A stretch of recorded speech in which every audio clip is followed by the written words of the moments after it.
What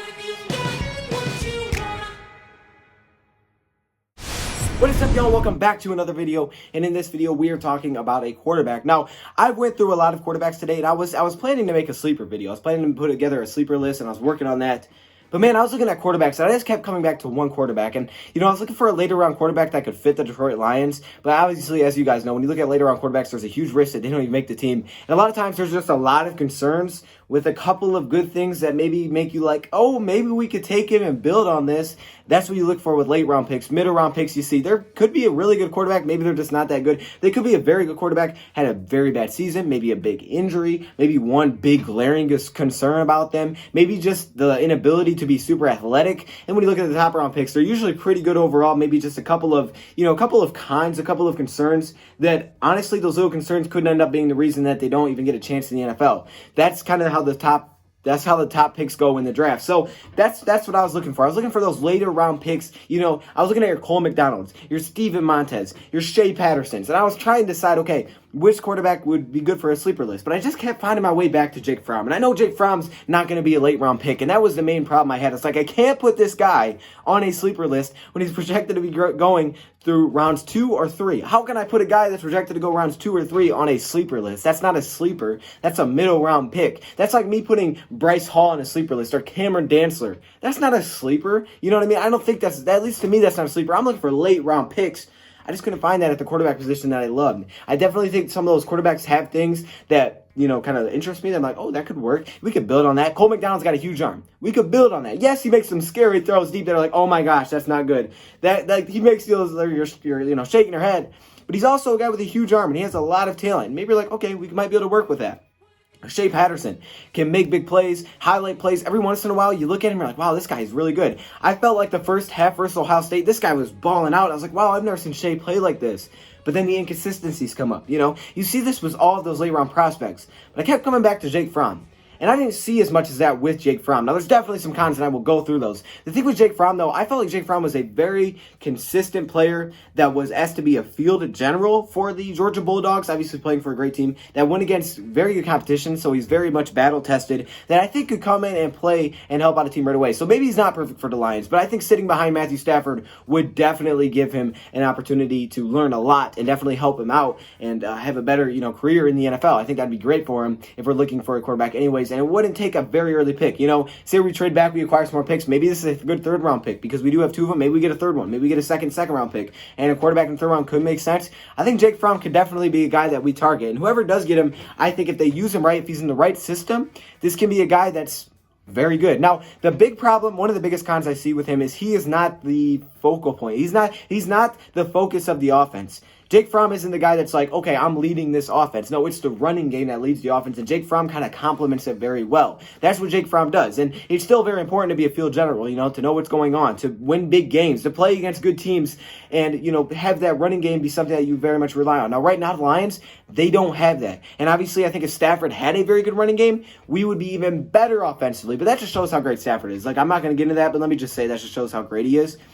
But the thing with Jake Fromm, he's never really had to do that because they always said, okay, we have this great running back, just hand it to this guy. He's had some great weapons. But again, it's still against the good, talented teams, so it's not like he's playing every week Georgia Tech, even though he had big games against them. It's not like that's who he's playing every week, right? He's got to go against the Alabamas, the LSUs. He's going against tough competition year in and year out. Coming out of Georgia is a 6'2", 219 quarterback that took over when the guy that you may know, Jacob Eason, was injured. We know Jacob Eason got injured back in 2017. He went to Washington, so maybe that's the guy I talk about in a later video. I do like Eason as well, too. Definitely don't get it twisted. I think Eason could be a first-round pick. All right, let me just go out and say that. I think he could be the Patriots' first-round pick. I'm just going to point that out now. So I just thought I'd point that out. Now, no, Jake Fromm did not play in the Senior Bowl. And I know Anthony Gordon did. I know Jordan Love did. Shea Patterson did. And definitely those guys are interesting. I just like Jake Fromm a little bit more. And I feel like, for me, I'm going to tell you guys how I gauge my quarterbacks. When I look for quarterbacks, this is what I look for because everybody has a different preference when they look for quarterbacks. Some people are on that right now where they're looking for mobile quarterbacks because that's what they think the NFL is kind of going to. I don't think that's what the NFL is going to. I think we see a couple of outliers. You know, I don't count Russell Wilson because Russell Wilson is extremely accurate. He wouldn't be where he is if he wasn't a heck of a player. Yes, he's mobile, but this dude's accurate. Like, he's got the whole package, and that's why he's such a great quarterback, one of the best to ever do it, right? I think he really is. One of the best that I've seen, Russell Wilson. That's high praise, I think. That should be. That should be high. I'm giving him high praise, okay? So Russell Wilson just great. But then you see guys like Lamar Jackson. I think running quarterbacks you see all the time are here and they're hitting it, and then all of a sudden they kind of fall off. Cam Newton kind of fell off, right? And Cam Newton wasn't a huge injury that knocked him off. You just stopped hearing about him because he didn't have a great team around him. He wasn't extremely accurate. He's not extremely accurate. He's a guy that's kind of a big threat that's like, oh, snap, this guy can make some big plays, but at the end of the day, he's not going to dot up a defense. Like, you need him to go dot you down the field. That's probably not him. He's going to want to move a little bit and try to make some big plays with his feet, which is okay. That's just why he's not one of the best quarterbacks, I don't think. When you look at a guy like, it's not really fair, but RG3, right, the injury. So I think a lot of quarterbacks don't even get the chance just because they're running quarterbacks. But they're the same way with passing pocket quarterbacks. A lot of times you see these guys, they can't make decisions quick enough. They can't make plays. They don't know where they're going. They don't know what to do when the pressure's on. They can't move, so when the pressure comes, what do? I just take a sack, hold the ball too long. Those are definitely big concerns with pocket quarterbacks. I think for both sides, running quarterbacks and pocket quarterbacks, there's a huge concern, right? Both of them have concerns. The great thing with a lot of these scramble quarterbacks is maybe they're not as accurate, but when things go down, when they need to make a big play or someone's coming at them, they can make a miss and maybe get a couple of yards back to the line of scrimmage or maybe get a pass off. These pocket quarterbacks, sometimes when a pass rush is on, they're kind of stuck there. And if they can't make that quick decision of what to do with it, you're getting sacked, maybe a strip fumble, something like that. So Jake Fromm was definitely a guy I had to take those in. So that's what I'm looking for, okay? I'm always an accurate guy. I don't think accuracy will ever go away. I just think, the greatest quarterbacks, you can look at them. The reason they're great is because of accuracy, right? Matthew Stafford, crazy accurate last season, all right? Tom Brady, obviously one of the greatest of all time, if not the greatest of all time, crazy accurate. Drew Brees, accurate. Even the quarterbacks that are great today, Patrick Mahomes, he's an accurate quarterback. I think he's in a great team, but he's an accurate quarterback. I think even Lamar Jackson, not super accurate last season. I didn't think Lamar Jackson was great, though, last season. I'm going to be honest. In the playoff game, he wasn't great. Did anybody think he was great in that last playoff game? I mean, yes, he can make plays with his feet. And if he stays healthy, he's going to be very good for the NFL because it gives you a really tough mix for a lot of teams. But the problem is health is definitely a concern when you run all the time. So if Lions are looking for a quarterback, I'm looking at a guy like Jake Fromm. Now, Jake Fromm, like I said with pocket quarterbacks, the concern for me when I look at pocket quarterbacks are, okay, what are you doing with the pressures on? So when pressure's coming at you, what are you doing? Can you make a quick decision? And do you turn the ball over consistently, okay? And can you run the team, really? But I think you can do that. Do you turn the ball over a lot? The thing is, he checks all those boxes of, I'm good. Like, this guy under pressure grades out extremely high. And the thing that's cool about that is you'll see a lot of other quarterbacks grade out very high against pass rush as quarterbacks in college. A lot of them, though, are mobile, so they're able to get away from pass rush, and that's why they grade so high, because the grading is like, wow, this guy just gets away. He doesn't ever get sacked when there's pressure on. But when you look at a guy like Jake Fromm, who grades out very high, Fromm ain't leaving the pocket. You watch Jake Fromm, just go watch him. This dude don't leave the pocket. He sits in the pocket and he passes the football. That's all of his play. Definitely concerned that he doesn't make a lot of plays outside of it. Matthew Stafford back in college was rolling out a few times, making some big plays down the field. But he's a pocket quarterback. That's what he is. And I know not everything's perfect with Jake Fromm. But the thing is, under pressure, he's a pretty good quarterback. He makes very quick decisions, and that's what I like. Jake Fromm has shown a couple of, I've seen a couple of clips where he's looked off the defender and went elsewhere. But even when he doesn't do that, he knows where he wants to go with the football. And that's not a great thing as a quarterback, but at least he has a feel of the game like that. Now, I feel like Stafford has gotten a lot better. I think Stafford was a little bit like that, earlier in his career. I think Stafford knew where he was going. I think a lot of that had to do with Calvin Johnson. When Megatron was here, he wanted to go to Megatron, and I can't blame him. You have that dude on the outside, and you're not targeting him as soon as you snap the football, you're crazy. Just watch some of his old games. That's where he goes all the time. It makes sense. But I think once Calvin was done, in a couple of years, he's gotten really good. And I think last year was a perfect example of how great Stafford can be. He just never, I feel like, I'm not saying Calvin held him back because Calvin made him great. I think a different skill set unlocked when he didn't have Calvin. I think that's what happened. And I think last season we saw it. The Chiefs game, looking off defenders, throwing no-look passes. He's copying Patrick Mahomes. I was like, do we know Stafford can do that? No one talks about it because Mahomes is the guy that's everybody hyped about, but Stafford was doing that last season. It unlocked something. And I think that's kind of the big concern that I have with Jake Fromm, okay? Jake Fromm doesn't have that looking off wide receivers tons, and I think that'll take time. And, sitting under Stafford, I think you can learn that trait. But I really look at accuracy. When I want to talk about accuracy, I look at Jake Fromm. The accuracy is on point. Trust me, a lot of these happen in the pocket because he is a pocket quarterback. There are big concerns. He can't get away from the pressure very much, but he's quick decision making. He doesn't throw it a lot, right? This is a run first team, so it's not like he's asked to go win a football game. Not very often. He's a run first team. He's going to hand the ball off, and he's going to be the complement to that, right? Not the other way around. That's how he was in college.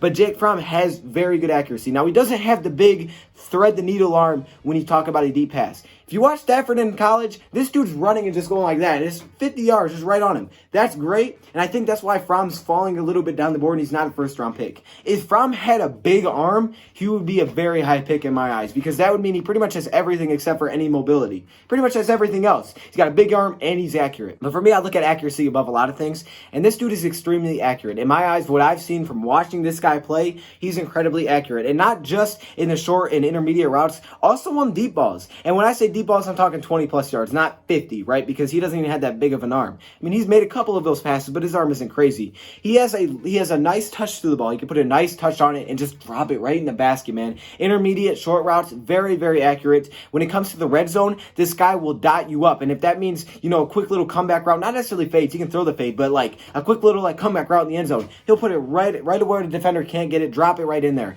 That stuff to me is where I'm like, wow, that's the guy I want to get. That's the guy that I think could translate to the NFL. He's not the most exciting. He doesn't have probably the most upside. He may not be the greatest quarterback of all time. He may not be one of the greatest quarterbacks of all time. He may just be a good starter. And I think what we see from him is, it's not a risk reward type of pick. It's a, what you're going to get. And hopefully we can, sitting behind a guy like Stafford, like Brett Favre, like Aaron Rodgers when he sat behind Brett Favre, hopefully sitting behind a great talented quarterback will allow him to learn the game. And I think, a lot of similarities there. Obviously, we went to the same college, but I think there's a lot of similarities with their accuracy. Stafford just had that huge arm and that cannon that made him the first pick in the draft. Jake Fromm doesn't have that, and that's why I think you could honestly look at him as a sleeper because this guy, I think, has pretty much everything else. If you don't believe me, go watch him. Just go watch this guy. He's very accurate. Now, his numbers aren't the most exciting. He's not the most flashy. Again, he doesn't throw the most passes. His numbers aren't insane. He doesn't scramble that well, and I think that's where the excitement kind of just falls. It's like, Jake Fromm, really? We could have this guy. This guy could be this, and you want Jake Fromm? But I do like the thought of bringing in Jake Fromm and putting him behind Stafford. I think behind Stafford, he can be a great quarterback. And I know it's not the mobile guy that some people want, and I'm good with that. We can talk about a mobile quarterback. I probably will do a video on that if you guys enjoy this one.